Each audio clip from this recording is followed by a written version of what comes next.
John chapter 16 verse 25. Ito pong talatang ito ay sinabi ng Panginoon po sa mga apostol. At dito po natin maunawa na sa loob ng 3 taong kasama ng Panginoon Kristo, yung mga apostol, ito po yung sabi niya, "These things have I spoken unto you in Proverbs.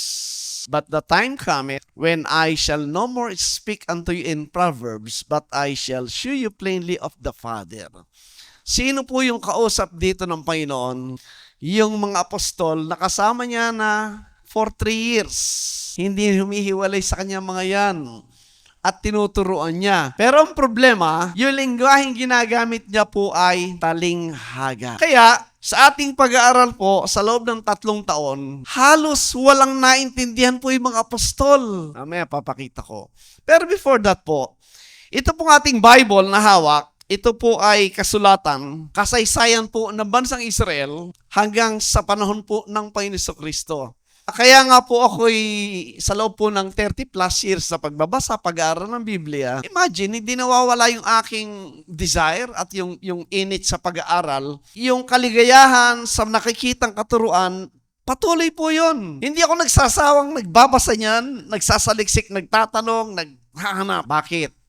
Kasi po, tinitiyak ko, yun bang pinapaniwalaan ko ba totoo? At paano matitiyak na totoo yung pinapaniwalaan mo? Dapat, yung nakasulat na ito ay makikita yung katotohanan sa physical na mundo. Kung totoo yung kanyang history na nakasulat dito. At alam po ninyo, habang patuloy ako nag-aaral at nagsasaliksik, ito yung nakita ko. Ano po yung gospel? Ano yung mabuting balita na nagligtas sa'yo? Mapalad tayo, alam natin yan eh. Yung mga apostol po, kasama nila yung Kristo, hindi nila alam, hindi nila maintindihan. I'll give you one.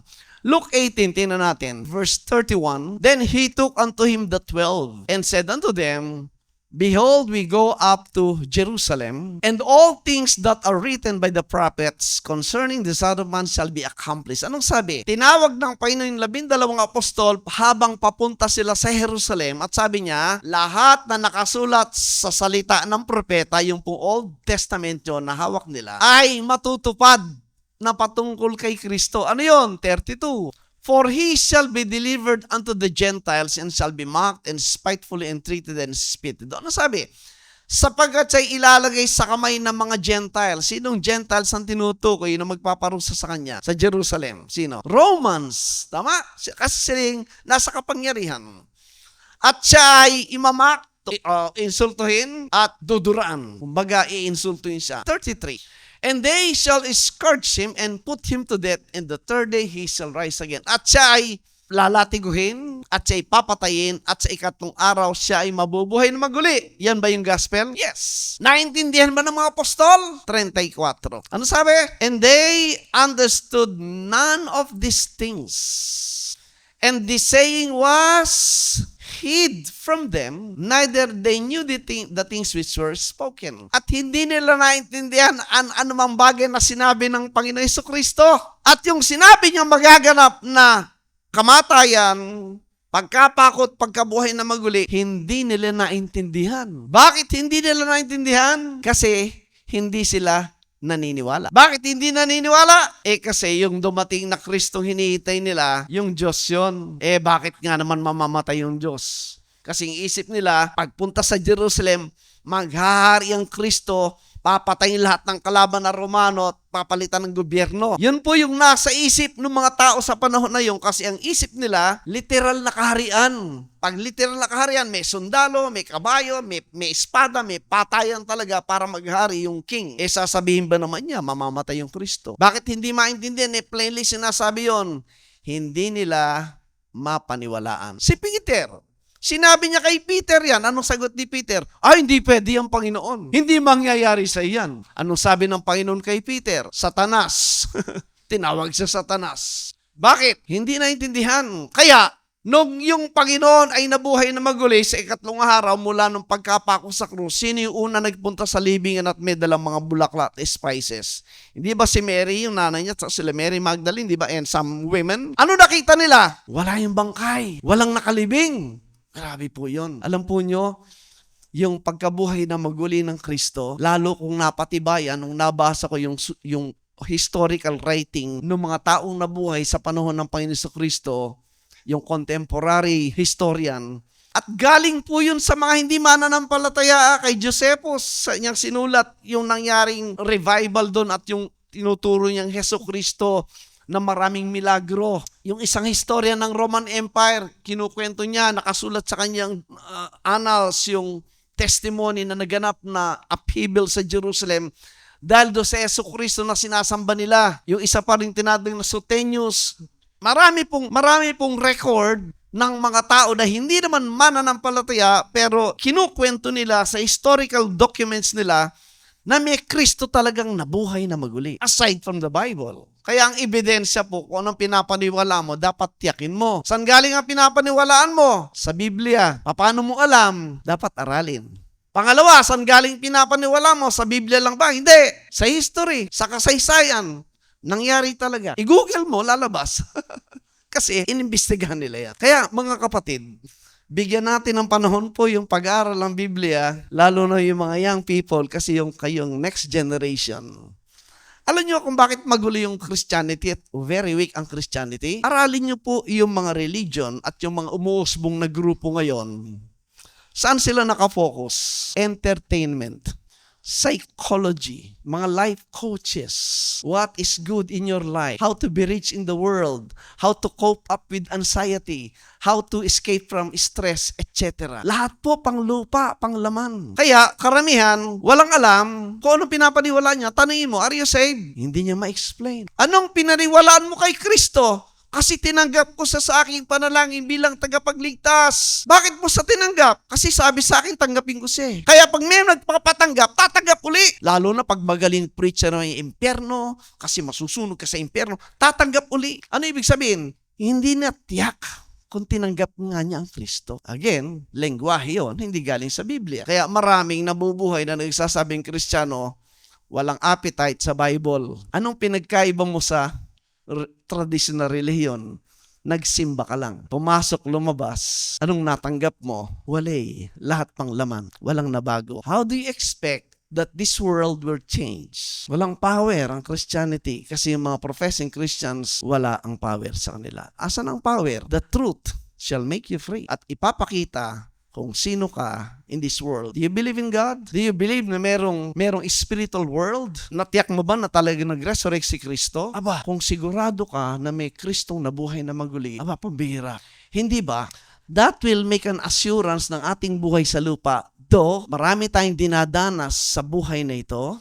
Sino wala? Wala ba kayong problema? Lahat meron. But, the real joy is, alam mo, dumadaan ka lang sa buhay na ito. At meron kang patutunguhan na makikita mo na kalagayan mo sa kalagayan ng spiritual. Tama? If you be honest in your life at mulat na mulat sa mata mo, ang bagay sa lupa may katapusan lahat. Pero yung bagay na hindi nakikita, na pinatunayan ni Kristo sa kanyang pagkabuhay na magali, wow! Yan ang magpapaalala sa'yo every time na merong kalungkutan na dumadating sa buhay mo, every time na may problemang dumadanas sa'yo, as if aping-api ka na, as if wala ka ng pag-asa, biglang, kring!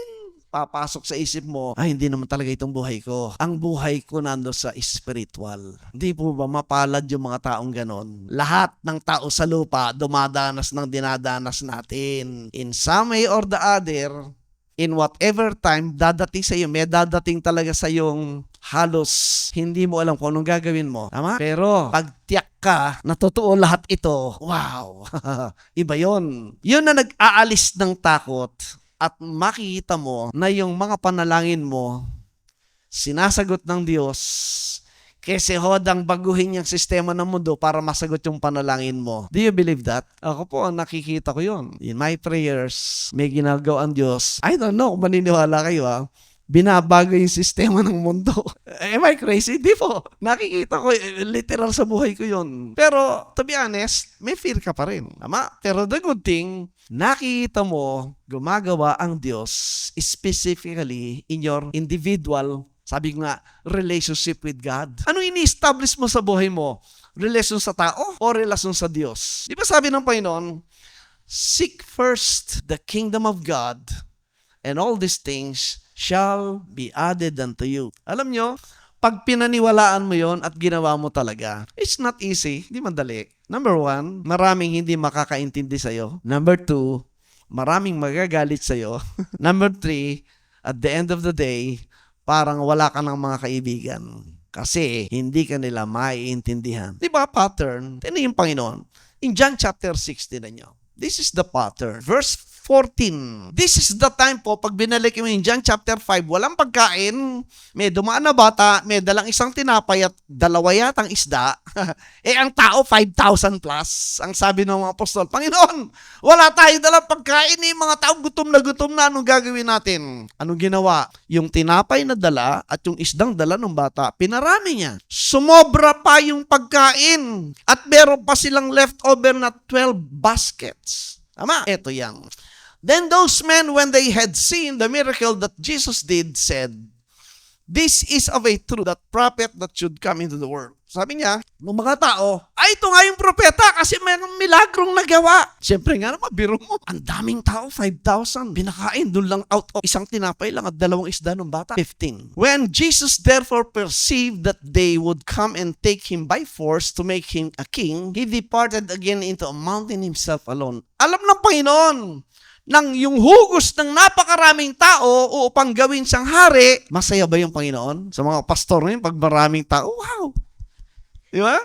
Yeah, hey, marami tayong member, maraming offering, maraming tithes. Yung Panginoon, anong ginawa? Lumayo siya at pumunta doon sa bundok na nag-iisa. Ano sabi ng 24? When the people, gano'ng karaming tao? Imagine around 5,000 people, so that Jesus was not there, hinahanap yung Panginoon, ayaw niya magpakita. Neither his disciples, they also took shipping and came to Capernaum seeking. Hinahanap po nila yung Panginoong Jesus. Di ba good thing? Hinahanap yung Jesus. 25. And when they had found him on the other side of the sea, they said unto him, Rabbi, when camest thou hither? Teacher. Yung rabbi po, teacher lang tingin nila. Saan ka galing? 26. Jesus answered them and said, Verily, I say unto you, ye seek me not because ye saw the miracles, but because ye did eat of the loaves and were filled. Ano sabi? Diniretso sila. Bakit nyo kayo nahanap? Hinahanap nyo ako hindi dahil sa milagro. Kung hindi, kasi kumain kayo at nabusog kayo. Maraming motive, maraming purpose kung bakit yung mga tao sinasabing hinahanap si Jesus. Ito, hinahanap si Jesus dahil sa nabusog sila. Kaya anong sabi ng Panginoon sa 27? Kaya kung kaharap ng Panginoon, at gitong sasabihin sa iyo, anong sabi? Labor not for the meat which perisheth. Huwag niyong pagpagalan yung mga pagkaing nabubulok, nawawala. But for that meat which endureth unto everlasting life.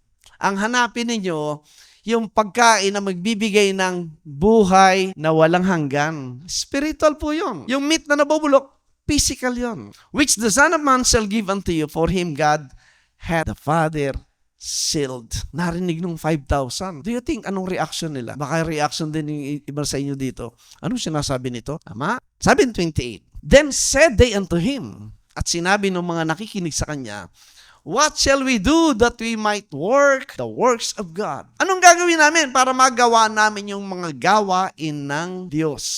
Alam po ninyo, pag nakita nyo po ang kabutihan ng Diyos, yung true appreciation po, kung sino tayo at ano yung ginawa ni Kristo, ang lalabas sa bibig mo, salamat Panginoon. Hindi, pwede na palang gumawa ng kasalanan. Tama ba? Which one? Yung true appreciation, hindi yun ang sasabihin. Ang true appreciation, salamat Panginoon. Tatanawin kung utang na. Yung taong tumatanaw ng utang na loob, habang buhay niyang nasa isip yung utang na loob sa gumawa ng mabuti sa kanya. Hindi mo isipin gawa ng masama yung gumawa ng mabuti sa'yo. Iisipin mo, ibalik yung kabutihang ibinigay ng gumawa ng mabuti sa'yo. Tama ba? Pag sinabi mong okay na palang gumawa ng kasalanan, mali yung mindset mo. That's very wrong. Kung na-appreciate mo yung ginawa ni Kristo, ang iisipin mo, ano ba ang dapat kong ibalik para sa Kanya? Pero kung yung Kristong kilala mo, hindi ka mailigtas-ligtas, hindi nasusolve yung problema mo sa kasalanan. Hindi nasusolusyon yung problema mo sa kahatulan. Hanggang ngayon, nasa isip mo, hatulan ka. Hanggang ngayon, yung kasalanan ang dadalhin sa impyerno.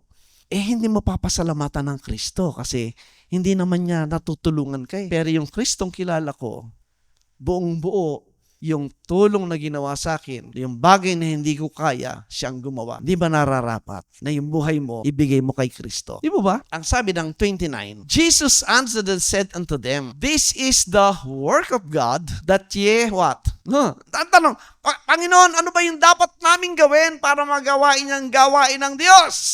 Ano sagot niya? Ito ang gawa ng Diyos na that ye believe on Him. Yun po yung problema natin, kaya hindi maintindihan yung sinasabi ng Panginoon kasi ang problema po, naniniwala ba tayo? Po ang key. Pag di ka naniwala sa sinabi ng Panginoon, hindi mo talaga maintindihan. 30. Then they said therefore unto him, What sign shewest thou then that we may see and believe thee? What does the work? Sabi niya, Panginoon, ano ba yung tanda na pwede mo ipakita sa amin? Yun na naman. Bago maniwala, gusto merong makita na physical. Ganun po yung isip nila sa panahon ni Kristo. Ang isip po ay karnal at physical. Mahirap maniwala sa hindi nakikita bagamat sinasabi na nung Kristong nasa harap nila. At pag binasa mo, wala tayong time pag binasa natin buo 31 pababa, kinuwento ng Panginoon yung nangyari sa wilderness na yung pagkain bumababa sa langit, yung mana, tinapay hanggang magkaroon ng pugo dahil sa katigasan ng ulo. At sinabi niya, yung tinapay na kinain ng ninuno nyo sa wilderness, kinain nila pero namatay din sila. Pero ako, ang tunay na tinapay na mula sa langit na pag kinain nyo, hindi na kayo mamamatay. Ang isip pa rin ng mga tao, kakainin ka namin? Ang sagot ng Panginoon, totoo. Indeed, pag kinain nyo aking laman at ininom nyo yung aking dugo, magkaroon kayo ng buhay na walang hanggan. Hindi pa rin maintindihan. Paano ka magkakain at iinumin? Kasi sa isip nila, that's cannibalism at saka vampirism. Ano yung vampirism? Vampira. Yung umiinom ng dugo ng tao. Diba? Hindi rin nila maintindihan. Pero sa kaduluduluhan ng sinabi, yung pagkain at pag-inom ay paniwalaan siya. Kasi pag pinaniwalaan siya, kinain mo yung katotohanan at tinanggap mo yung kanyang sakripisyo doon sa krus ng Kalbaryo. Yung eating and drinking, hindi po physical yon. Kaya, tinin yung 63, dyan sa John 6:63, It is the Spirit that quickeneth. Ang Espiritu ang nagbibigay buhay. Pansin niyo yung small letter S. Hindi po yan yung Holy Spirit. Ano yan? The flesh profiteth nothing. Ano ibig sabihin? Yung makalaman, yung earthly, carnal at fleshly thinking, hindi makikinabang sa kanyang Espiritu. That's the define niya. The words that I speak unto you, they are Spirit and they are life. The physical things has nothing to do with the Spirit that giveth life. Yung spiritual thinking ang tatanggap ng spiritual things. At ang sinasabi ng Panginoon sa pagdating niya, ang dala niyang katotohanan at lahat ng pagpapala ay wala sa physical, kundi nasa spiritual. Kasi spiritual ay yung mga bagay na makalangit. Dito po natin, mahirap maintindihan yan pag ang isip mo nasa laman. Hindi ka maniniwala. Kaya sabi sa 64, alam ng Panginoon po yung mga tao. But there are some of you that believe not. For Jesus knew from the beginning who they were that believed not and who should betray Him. Hindi natin pwedeng i-fake yan. Hindi tayo pwedeng umaktong parang artista. Dinadaya mo yung sarili mo because God knows who is who. Out of the 5,000, and He said, Therefore said I unto you, that no man can come unto me except it were given unto him of my Father. Hindi ka lalapit kay Kristo kung hindi beforehand, hinahanap mo siya. Di ba sabi ng Panginoon, Seek and ye shall find. Ask, and it shall be opened. Diba? When was the time na hinanap mo siya? When was the time na kumatok ka? When was the time na humingi ka sa Kanya? Kailan? Kaya nga sabi ko kanina, meron ba tayong relationship with God? Kasi kung meron, from time to time, humihinga tayo sa Kanya. From time to time, hinahanap natin siya. From time to time, kinakatok natin siya. When was the last time? Busy tayo in everything of this physical world. And we forgot, meron pala tayong dapat kinakausap kasi meron tayong relationship. Di ba ang relationship? Two-way. You speak to the person and the person speaks to you. Paano na tayong kinakausap ang Diyos? Di ba by prayer? Are we praying to God? Paano natin kinakausapin ng Panginoon? By revealing Himself to us.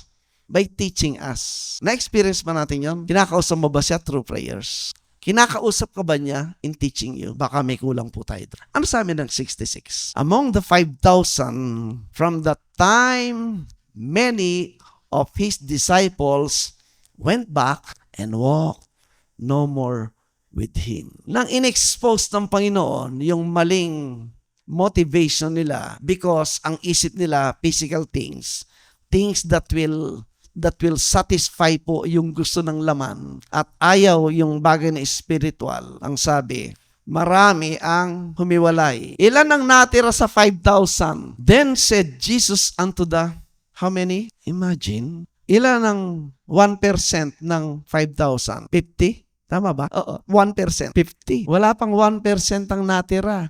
Ang natira, 12. Pinapakita po dyan yung klase ng isip ng mga tao, even today.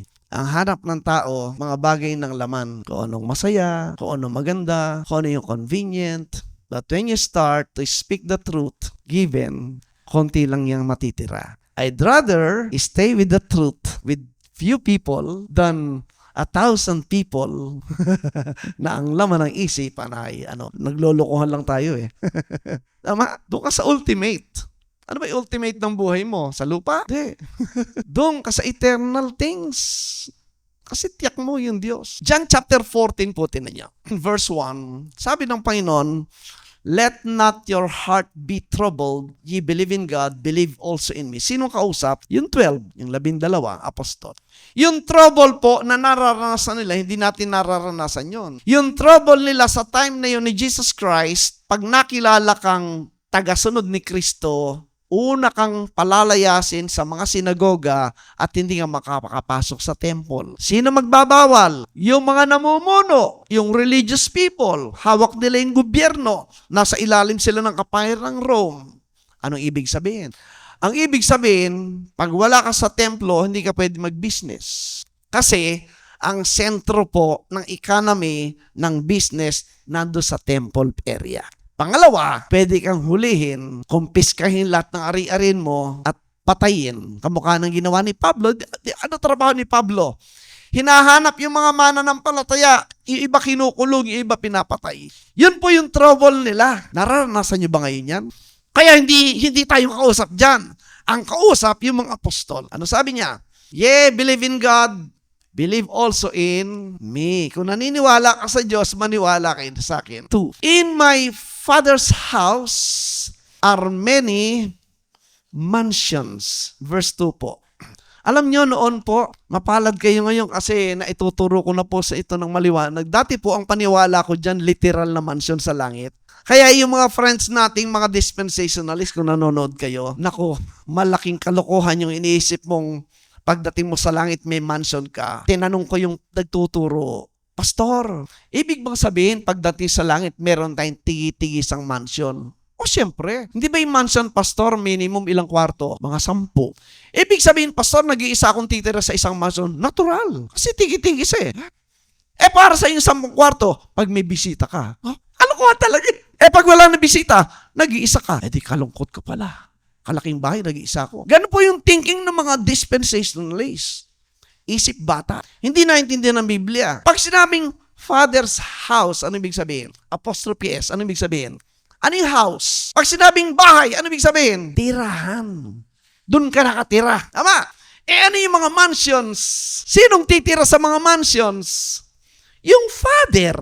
Yung Ama. Sino bang tinitirahan ng Diyos ngayon? O di ikaw yung mansion. Alam nyo, when you study po ito, it's very wonderful to see po yung King James Bible kasi kung paano dinidescribe po yung beauty at special na pagtingin ng Diyos sa kanyang mananampalataya. Di ba? Pag sinabing mansion, maganda. Tama? Ganyan po pinipicture ng Diyos yung bawat mananampalataya. It's a beautiful elegant dwelling place ng Diyos. At ikaw yun. Hindi ka squatter. Hindi ka barong-barong. Mansion ka kasi yung hari ang nakatira sa'yo. Yun ang sinasabi doon. Nako nyo? Kaya ang sabi, if it were not so, I would have told you. I go to prepare a place for you. Aalis ako at maghahanda ng lugar para sa inyo. Alam nyo, pag in-study nyo, ganyan din po yung konsepto ng marriage sa Jewish tradition. Pag sila ay nag-engage to be married na, betrothal period, spousal period, husband and wife na ang turingan, pero yung lalaki aalis. Gagawa ng bahay at babalik upang kunin na yung asawa niya at magsama na sila sa bahay na kanyang ginawa. That's the concept po. Ito yon. Aalis ako, ipaghahanda ko ng lugar ang sabi. Verse 3. And if I go and prepare a place for you, I will come again and receive you unto myself, that where I am, there ye may be also. Ang sabi niya, kung ako aalis at maghahandang lugar para sa inyo, ako'y muling babalik at tatanggapin ko kayo sa aking sarili. Yun na yung joining of the two in one. That where I am, kung saan ako naroroon, doon din naman kayo. Nasaan bang Diyos? Nasa langit. So pagdating niya, sabi, dadaling ko kayo sa langit. Tama? Tingnan natin. Baba natin ng konti. Kailan nangyari yan? John 14, verse 5 po. Tingnan niyo. Gusto ko pong makita niyo ito. Your full attention, makita niyo po yan, and this will speak to yourself. At matitiyak mo, do you belong to this group of people na kung saan nanahan ng Diyos? Ano sabi ng 5? Thomas said unto him, Lord, we know not whither thou goest, and how can we know the way? Panginoon, di namin alam kung saan ka pupunta at paano namin malalaman ang daan. Di nila alam. Hindi rin maintindihan pa. 6. Jesus said unto him, I am the way, the truth, and the life. Ang birang statement yun. Ako ang daan. Ano yung daan? Literal bang daan? Ano yan? Skyway and Lex Esitex.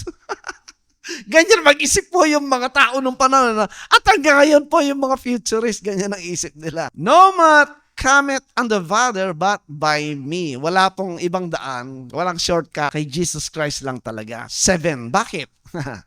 Sabi niya, if you had known me, you should have known my Father also, and from henceforth you know him and have seen him. Pambira. Kung kilala mo ako, dapat kilala mo na rin yung Ama.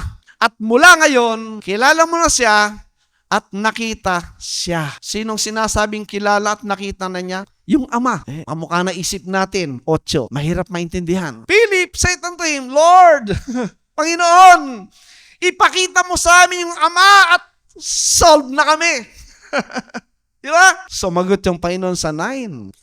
Kaya tama yung sinasabi natin, matagal niyang kasama yung ng apostol ng Panginoon, hindi pa rin kilala eh. Kaya wag ka ma-surprise ngayon, maraming hindi pa rin nakakakilala sa Kanya. Yung Panginoon na, kasama nila, hindi rin maintindihan eh. Ito. Jesus said unto him, have I been so long time with you, and yet hast thou not known me, Philip? Pambihira ka. Katagal mo na akong kasama, Philip, hindi mo pa naintindihan yan, hindi pa kilala. Right. He that hath seen me, hath seen the Father. And how sayest thou then, shew us the Father? Ano sabi niya? Pambira ka, matagal mo na akong kasama. Hindi mo pa alam yan. Yung nakakita sa akin, nakita na yung Ama. Paano mong sasabihin mong pakita mo pa yung Ama? Hindi pa rin maintindihan yan. 10. Ano yung unang word na sinabi? Maniwala ka. Maniwala ka sa ano? Na yung Kristong nakita mo, siya rin ang Ama. Believest thou not? Hindi ka ba naniniwala that I am in the Father and the Father in me? Question mark. Kayo, maniniwala ba kayo kay Kristo? Siyempre. Totoo yung sinabi niya. Siya ay nasa Ama at yung Ama nasa Kanya. Ano pang question mo doon? Kaya may question kasi maraming naituro sa atin. Yung mga kausap niya, may question din kasi isa lang kilala nilang Diyos, yung Ama. Dumating yung anak. Pinaghihiwalay kasi. Kahit ng mga friends nating Trinitarian, dualism, pinaghihiwalay kasi yung Kristo at yung Ama. Hindi pwede maghiwalay yun. Ang Espiritu, nakita mo ba? Invisible ang Spirit. God is a Spirit. Paano mong bibilangin yung Espiritu? 2, 3. You cannot count ang Spirit. Kaya dito, pinapakita ng Panginoon, siya, yung Ama, siya. Kaya sabi niya, the words that I speak unto you, I speak not of myself, but the Father that, nasan yung Ama? Nakahiwalay ba yung Ama kay Kristo? that dwelleth in me. Yung kaharap ni Philip, yun na rin ang Ama. He doeth the works. Yan yung Diyos na nagkatawang tao. 10. Believe me that inuulit ng Panginoon, no? Believe me that I am in the Father and the Father in me. But inuulit-ulit ng Panginoon yun kasi alam niya, ang hirap maintindihan ng kaharap niya. Tama? Or else, believe me for the work's sake. Kung hindi ka man maniwala, yung ginagawa kong paniwalaan mo. 12. Inulit na naman. Pag nakita niyo po yung verily, verily, ine-emphasize sa Panginoon, totoo ito, itong katotohanan. Verily, verily, I say unto you, he that believeth on me, the works that I do shall he do also. Yung po yung katibayan, yung seal of genuineness, na yung naniwala sa akin ang sabi niya, gagawin din niya yung aking ginagawa. It's a spontaneous. Kung ikaw ay true believer, spontaneous yun. Yung ginagawa ni Kristo, yun din ang gagawin mo. According to that verse. And, may end. Greater works than this shall he do, because I go unto my Father. How will you understand that? Example ako po. Meron akong mga tinuturuan ngayon, especially young people. Ngayon, wala ako dun sa Angeles. Pag tinin nyo, may nag-online dun. Mga young people, yung mga anak ni Sister Ruby. The good thing, yung support ng nanay at ng mga bata, yung desire. Ayun, nakakapagturo na sila online. Tinin nyo, nandiyan silang 10:30. Then, doon sa Bicol din, mga young people din, they can teach. Then, sa Apayao po, if they're watching, yung mga dati kong kilalang pastor dyan, yung matatandang pastor, mahirap ng turuan. May mga anak na nag-aral at very interested. Tinuruan ko for siguro sa gabi, mga 4 hours sa Manila paper lang. Guhit. Ba, inuwi niya. Yung tatay, pastor. Pagising na umaga, tinawag yung tatay na pastor. Tingnan mo ito, yung tinuro brother Ray, tingnan mo. Pinaupo yung tatay, tinuro ko about preterism. The good thing po, yung kasing bata na yon, nakita ko ganun lang noon yon. Ngayon po, teacher na at nasa administration po ng college do sa Apayao. Sabi ko, you are a good influence. Very interested. Kaya po, by June 11, babalik ako doon for that one person alone. Alam niyo kung gaano kalayo yon? 12 to 13 hours driving mula sa Pampanga hanggang Apayao. Tingnan niyo sa mapa. Just for one person na gusto kong ma-meet ng face-to-face talaga for the sake, follow-up. Why? Kasi I believe, pag na-gets po nila yan, it will be a force. Iikot sa lugar na yan. And God will use them to shake yung false teaching at understanding ng mga religious people. The same with you young people, I'm praying for you. Kasi the next generation of this life, tandaan nyo, yung ating ginagawa pong teaching ngayon sa Pilipinas, I cannot see any church na ginagawa ito. Ang karamihan sa preterist, ang ginagawa nila, ini-insulto nila yung mga futurist. Minamak nila. Sabi ko, that's wrong. Turuan nyo sila, huwag nyo silang insultuhin. For that, they hate me. Sabi ko, I'll do my own thing. Tuturuan ko yung mga tao. Papakita ko yung totoo. And when I do that, pag nagturo po ako, tapos na ako. Ang responsibility, nandun na sa nakinig at sa Diyos. Kayo ng Diyos nag-uusap dyan. Kasi hindi naman sa akin to eh. Nagiging instrumento lang tayo upang ibahagi sa mga tao ito. Alam nyo ba, ang gandang testimony, yung anak ko pong nasa US, nag-open sila ng Bible study for Gospel of Christ. Tamang-tama, may family doon, may mag-asawang may problema sa anak. Nung nakinig sa Bible study ng Gospel of Christ, ay, laking pasalamat nila. Kasi naintindihan nila, yung lahat ng pinupuntahan nilang churches palaging impyerno. Pag di ka nag-tithes, papa-impyerno ka. Ang bakla at tomboy sa impyerno yan. Ang kasalanan dapat hindi nyo ginagawa. Uwi daw sila palaging malungkot at worried. Kaya nagkaroon ng problema sa anak niya. Yung anak medyo parang T-bird. Graduate ng UP, matalino. Biro mo. Dumating sa point ng sabi raw ng mga pastor, itakwil mo na yan kasi makasalanan yan. Tatakwil mo yung anak mo dahil sa gano'n. Kaya gulong-gulo sila. Noong nakita yung Gospel of Christ, naliwanagan at nagpasalamat. Hindi natin sinasabing good yun ha. What I'm saying, yung Gospel of Christ, inalis na yung condemnation. Ang ituro mo hindi yung paghatol.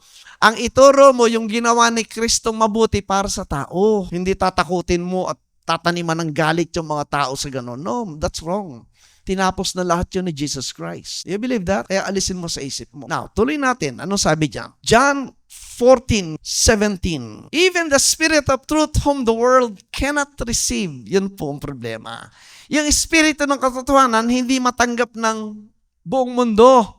Yung general population. Why? Because it seeth him not. Hindi matanggap yung Espiritu, capital S na po yung Holy Spirit niyan, person na yan. Bakit? Kasi hindi siya nakikita. Bakit? Kasi ang tao po sumasandig lang sa nakikita, therefore ang Diyos hindi nila papaniwalaan. Neither knoweth Him. Hindi makikilala ng mga tao ang Diyos. But ye, sino yung ye? Apostles, ye know Him. Bakit? For He dwelleth with you and shall be in you. Po yan. Pero kayo, kilala niyo siya. Bakit? Sapagkat siya nananahan sa inyo. 18. Sagaan po natin, yung kanilang pag-uusap, meron po tayong makukuhang napakahalaga dyan. I will not leave you comfortless. I will come to you. Hindi ko kayo iiwanan na walang magpapaali, kundi ako ay paroroon sa inyo. 19. Yet a little while, and the world seeth me no more. Sa Tagalog, sa madaling sandali at hindi na ako makikita ng sanlibutan magpakailanman. Ano ibig sabihin? Pag akyat na sa langit, makikita ba uli siya ng tao, ng public? Nakita pa ba siya? Ang sabi niya, sa madaling sandali, sa kanyang pag-akyat sa langit, ang mundo, yung general population, hindi na ako muling makikita. So, anong hinihintay na maraming may dadating pang bababa sa lupang Kristo? Sinabi niya, hindi nyo na ako makikita. Nababasa niyo po? Tama ba yung nababasa ko? And the world seeth me no more. Tama ba?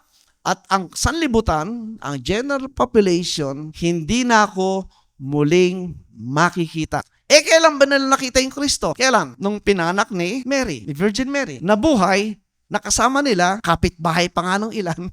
Tama? Hanggang ipako nila sa krus, nilibing nila, tama? Pero ang sabi niya, nung nabuhay na muli, nakita pa nila, pero pag ako umalis na, ang sabi niya, hindi nyo na ako muling makikita ng mundo. Sino makakakita? But ye, sino yung ye? Believers. Ye, see me because I live. Ye shall live also. Tanong, bakit hindi makikita ng marami? May mata naman sila. Bakit may makakakita sa kanya? Parehong may mata. Anong klaseng mata ang pinag-uusapan? Tingnan niyo Matthew 13. Ang dami pong mali talaga.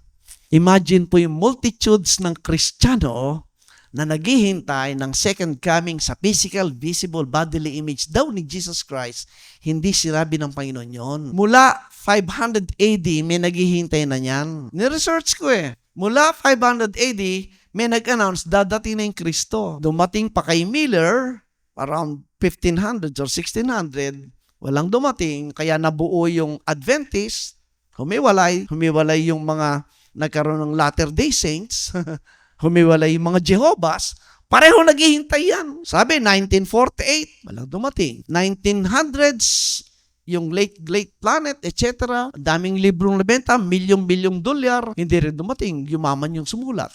Tapos sa US, somewhere along this period, may nagsabing nung dadating, binenta lahat yung ari-arian. O si Kibuloy, kwento nila, dadating daw nung 19-something, binenta lahat yung ari-arian. Walang dumating. Yung mga nagsasabing malapit na dumating, marami siyang patay na. Wala pa rin dumadating the physical visible image. Why? Kasi sabi ng Panginoon, hindi nyo na uli akong makikita. Pero sinong makakakita? Tingnan nyo uli yung 19. The world seeth me no more, but ye see me. Alright. Paano hindi makikita ng karamihan? Matthew 13. Right? Tingnan nyo. Verse 13. Therefore, speak I to them in parables, because they, seeing by their eyes, see not. Hearing, they hear not, neither do they understand. May mata, nakikita yung ginagawa ng Panginoon Jesucristo, hindi nakikita. Naririnig yung sinasabi ng Panginoon Yesus, hindi naririnig, kaya hindi maintindihan. Tama? Yung mga mananampalataya, paano siyang makikita? Anong mata ang magbubukas at makikita siya? Ephesians 1:17, tingnan niyo po. That the God of our Lord Jesus Christ, the Father of glory, may give unto you the spirit of wisdom and revelation in the knowledge of Him. Yung pong tatlo na yun ay napakahalaga. Yung spirit of wisdom, nasa mind yun. At ito po, yung revelation. Pag sinabing revelation, ano ibig sabihin? Sa street language, yan po yung pagbubunyag ng sikreto. Ang revelation po, yung secret. Pag sikreto, paano malalaman ang sikreto? I-reveal sa'yo. Pero teka, sino ba ang pinapahayagan ng sikreto? Lahat ba ng tao? Sino ba? Siyempre, yun lang pinagtitiwalaan mo, yung malapit sa'yo. Kung may sikreto man ako, hindi ko i-broadcast.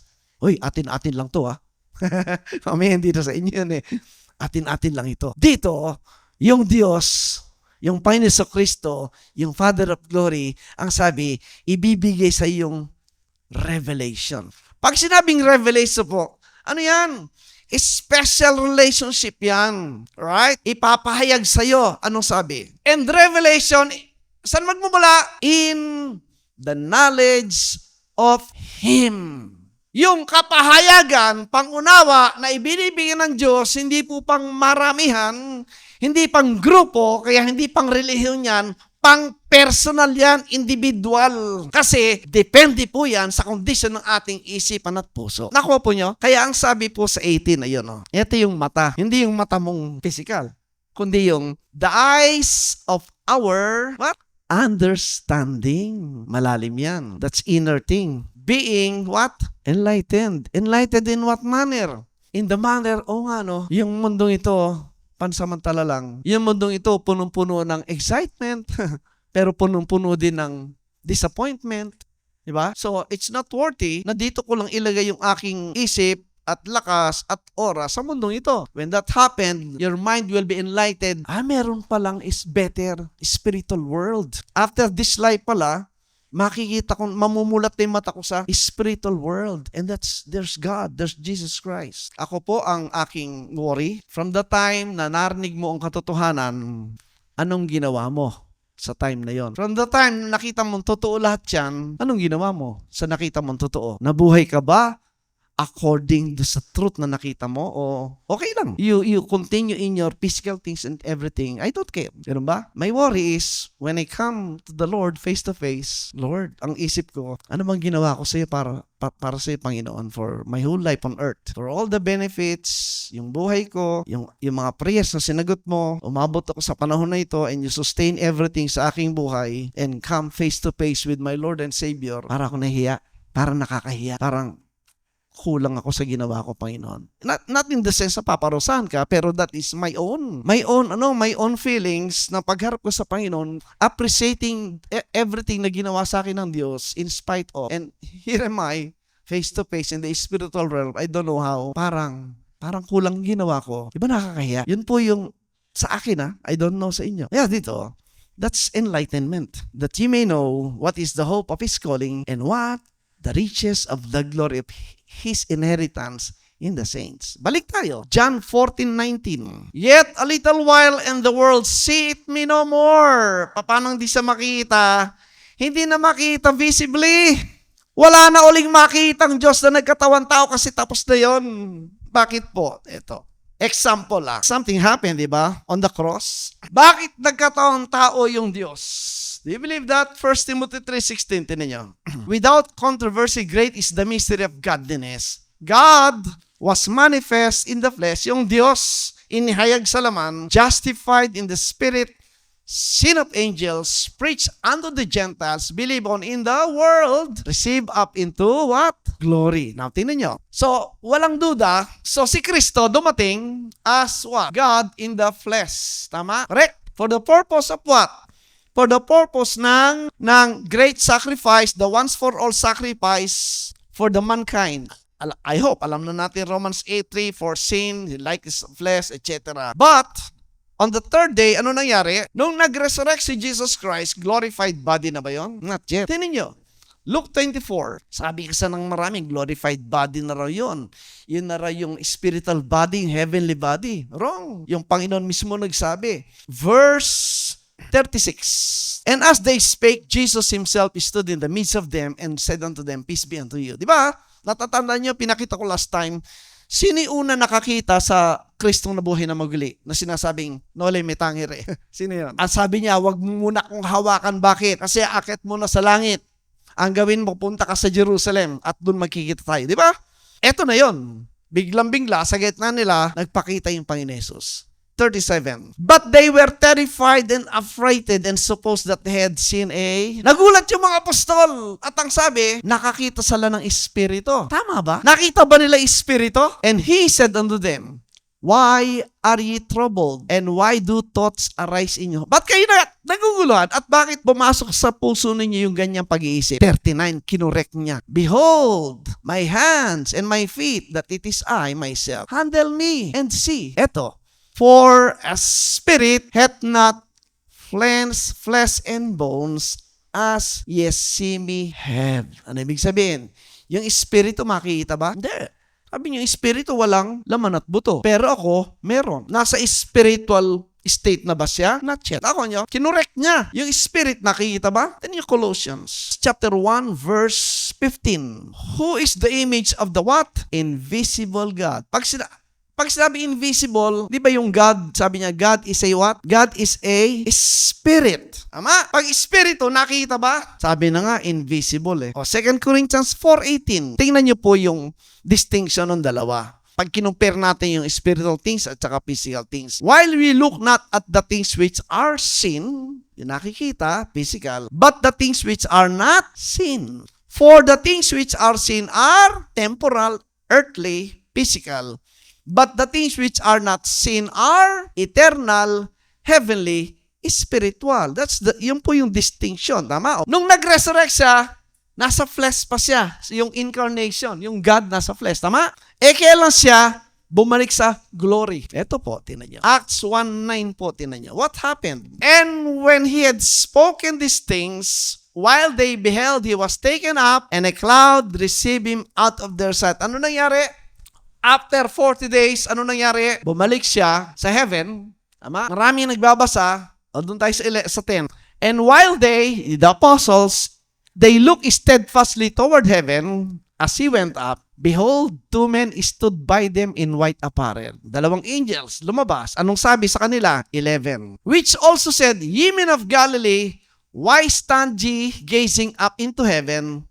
This same Jesus, which is taken up from you into heaven, shall so come in like manner as ye have seen him go into heaven. Ito po yung verse na nagbibigay agad ng conclusion yung maraming teacher na kung paano yung nakitang umakyat sa langit yung Jesus, ganun din siya muling bababa. Paano? Kaya ang paniwala, may kamay, may paa, buong katawan, bababa, makita nila. Dahil sa verse na yan. Pero teka, nag-conclude ka agad. Balikan mo yung 9. And when he had spoken these things while they beheld, he was taken up. Natapos ba? Ano yung karugtong? The second part. And a what? A cloud received him out of their sight. Yes, habang umakyat, meron siyang physical bodily image, pero pagdating dito, anong nangyari? Anong nakita? Cloud. Tapos ang sabi, out of their sight. Marami kasi ini-ignore yung cloud sa Bible. Bago nagkatawang tao ang Diyos, lahat ng makita mong manifestation dito sa Old Testament ay cloud. At sa konteksto po ng cloud na yan, dalawang bagay, dalawang purpose ng cloud sa Bible. Tingnan yung Isaiah 19:1. The burden of Egypt, pag sinabing burden po, judgment yan. Behold, the Lord rideth upon a swift cloud, and shall come into Egypt, and the idols of Egypt shall be moved at his presence, in the heart of Egypt shall melt in the midst of it. Now, kaya pag binasa mong literal yan, magiging cartoons, magdodrawing ka ng cloud, tapos nandun daw yung Panginoon nakasakay. Yung mga literal readers. Alright? Pero pag binasa mo yung susunod na talata, 2, and I will set the Egyptians against the Egyptians, and they shall fight everyone against his brother, and everyone against his neighbor, city against city, and kingdom against kingdom. Sino yung maglalaban? Yung bang Diyos bababa sa langit at lalabanan sila? Yun ba? Hindi. Ang sabi sa 2, yung Egyptian kalaban niya yung kapwa Ehipto, mag-aaway-away sila, at yung kingdom against kingdom, ano yan? War po yan, gera. In the Old Testament, pag nakita mo yung judgment of God, ginudge ng Diyos yung Nineveh. Yung bang Diyos mo ba at pinatay lahat sila? Hindi, yung Nineveh, in-invade po ng Babylon. Ginamit ng Diyos ng Babylon para invade sila. Yung judgment ng Babylon itself, yung bang Diyos mo ba para sila? Labanan? Hindi. Ginamit ng Diyos yung Medo-Persian Empire para i-destroy ang Babylon. Yun po yung context ng Isaiah 14. Yung Jerusalem, nung hinatulan ng Diyos, sinong ginamit? Yung Diyos ba bumabat? Nilabanan sila? Hindi. Sinugo niya Assyrian Empire, in-invade ang Samaria. Sinugo yung Babylon, in-invade ang Jerusalem. Lahat po na yan nasa Bible kung paano hinatulan ng Diyos yung mga tumalikod sa Kanya. At ito, ang kausap po dito, yung Jerusalem. At alam niyo ba, ginamit ng Panginoon yung judgment na yun sa Egypt bilang tanda sa nalalapit ng judgment. Yan yung Matthew 24, verse 3. And as he sat up on the Mount of Olives, the disciples came unto him privately, saying, Tell us, when shall these things be, and what shall be the sign of thy coming and the end of the world? Nung pinakita po, wawasakin yung temple, di ba? Ano yung tanda? O, doon tayo, baba natin sa verse 7. Ito po, kinuha ng Panginoon sa Isaiah 19. For nation shall rise against nation, and kingdom against kingdom. Saan galing yan? Doon sa binasa natin kanina, sa Isaiah 19:1, di ba? And 2, judgment nyo saan? Sa Egypt, di ba? Pero bakit ginamit ng Panginoon nyo sa Jerusalem? Kasi ang tingin ng Diyos sa Jerusalem, Egypt na rin. Revelation po, tingnan nyo, 11:8. Ito po yung hindi naintindihan ng marami nagtuturo at nagbabasa ng Biblia. Gumagamit ang Diyos ng mga lugar at ang nakakaintindi niya, yung kausap niya mga Hudyo, kasi history nila yan. And their dead bodies shall lie in the street of the great city, which is spiritually is called Sodom and Egypt, where also our Lord was crucified. Saan pinako ang Kristo? Saan? Jerusalem. Anong tawag niya sa Jerusalem at that time? Egypt. Spiritual condition nila. Ang tao sa panahon na yon ng Panginoon Kristo, yung nasa Jerusalem, para na rin mga tao sa Egypt. Mga idolatrous, etc. Kaya yung judgment, sinabing, clouds, He will come in the clouds. Kaya, lahat po ng promise coming ni Jesus Christ, na binanggit dito, palaging merong cloud. Pangalawa is to what? To fill in the temple. Tignan nyo, Exodus chapter 40. Again po, hindi po kayo nag-interpret dito ha. Kinukuha niya mismo yung sinasabi ng Biblia tungkol sa mga salita na binabanggit niya. Kaya, yung Bible po, nagsasabi, binabasa lang natin. Verse 33. And he, si Moses po yan, and he rid up the court round about the tabernacle and the altar, and set up the hanging of the court gate. So Moses finished the work. Anong tinapos ni Moses? Dito, yung tabernacle. Tama? Right. Nung natapos yung tabernacle, ano nangyari? 34. Then, a cloud covered the tent of the congregation, and the glory of the Lord filled the tabernacle. Ano nangyari? Nung natapos yung house, yung tabernacle, yung cloud bumaba and filled the tabernacle. Larawan po yan ng magaganap na katotohanan sa muling pagbabalik ng Kristo. Di ba sabi niya kanina, ako'y alis at gagawa ng tahanan at pagbalik ko, magkasama na tayo sa tahanan. Tama? Tini yung next verse, 35. Nang bumaba po yung cloud at binalutan yung tabernacle, what happened? And Moses was not able to enter into the tent of the congregation because the cloud abode in their own, and the glory of the Lord filled the tabernacle. As a physical man, walang pwedeng pumasok. Diba sabi ni Paul, flesh and blood cannot enter the kingdom of God. Paano kang papasok sa kingdom of God except a man be born again by water and blood, by spirit and physical? Lang sabi niya, you cannot see, you cannot enter the kingdom of God. Tama? Yan po yung larawan nun. O, balik tayo. Matthew 24:30. And then shall appear the sign of the Son in heaven, the Son of Man. And then shall all the tribes of the earth mourn. Sino yung tribes of the earth mourn? Yung 12 tribes na nando sa land, Jerusalem. And they shall see the Son of Man coming in the what? In the clouds of heaven with power and great glory. Pag sinabing in, nasa loob ng cloud. Literally speaking, Nakita mo ba yung nasa loob ng cloud? May nakikita ka ba? Punta ka lang sa Baguio, pagdating ng fog, di mo na makita yung kasalubong mo, di ba? Yun po yung pinaparating na message na yung pagdating ng Kristo, hindi naman literal clouds yan. Pinapakita na hindi mo na makikita yung kanyang visible physical coming. Kasi, nung siya po ay nag-resurrect, bumalik po sa dito sa pre-incarnate state ng God is a spirit, the invisible God. Tingnan niyo, 1 Timothy 6. Dito tayo sa verse 14. That thou keep this commandment without spot, unrebukable until the appearing of our Lord Jesus Christ. Talking about the coming, 15. Which in his time shall shew who is the blessed and only potentate, the King of kings and Lord of lords, concerning, sino yan? Sino yung King of kings and Lord of lords?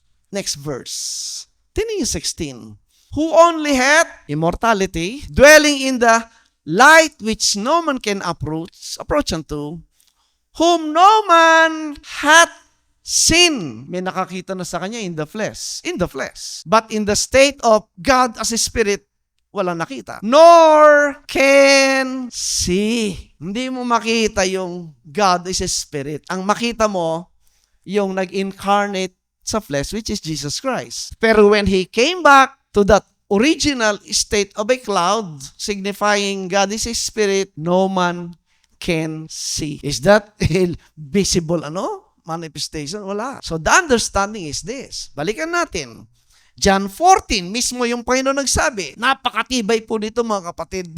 Verse 19, yet a little while, the world seeth me no more, but ye, the believers, see me, because I live, ye shall live also. Look at the next verse, 20. Sa 20, sa araw na yun, sabi niya, sa araw ng kanyang pagbabalik, sabi, that ye shall know, at that day, ye, sino yung ye? Believers, tayo, shall know that I am in my Father, and ye in me, in Christ, and I, nasaan? Nasaan siya? Nasa iyo. Bakit? Pag sinabi mo yun, nasaan ang Panginoon? Dumating na may Panginoon? Ba't wala pa siya? Teka muna. Wala pa ba sa iyong Kristo? Ang sabi ng Biblia sa Colossians 1:26, ninyo ba? Even the mystery which hath been hid from ages and from generations, but now is made manifest to His saints. Ano yung na-manifest sa saints? 27. Ito. To whom God would make known what is the riches of the glory of this mystery among the Gentiles, which is what? Which is, nasa si Kristo? Parating pa lang ba? In you. Balik natin yung John 14:20. Are they still waiting for a visible coming? Sa araw na yon, malalaman ninyo na ako'y nasa Ama at kayo'y nasa akin at ako ay nasa inyo. Dumating na ba si Kristo sa iyo? Hindi pa. Dumating na ya.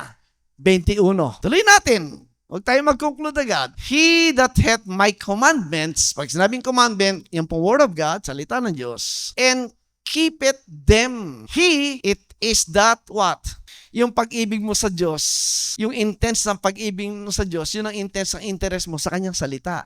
According to Jesus Christ. And he that loveth me shall be loved of my Father.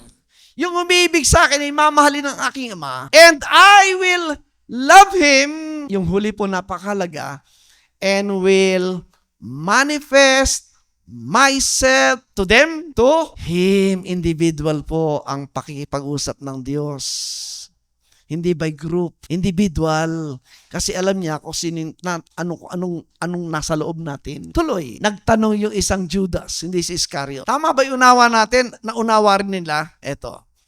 Judas said unto him, not Iscariot, Lord, how is it that thou will manifest thyself unto us and not unto the world? Kaliwanag.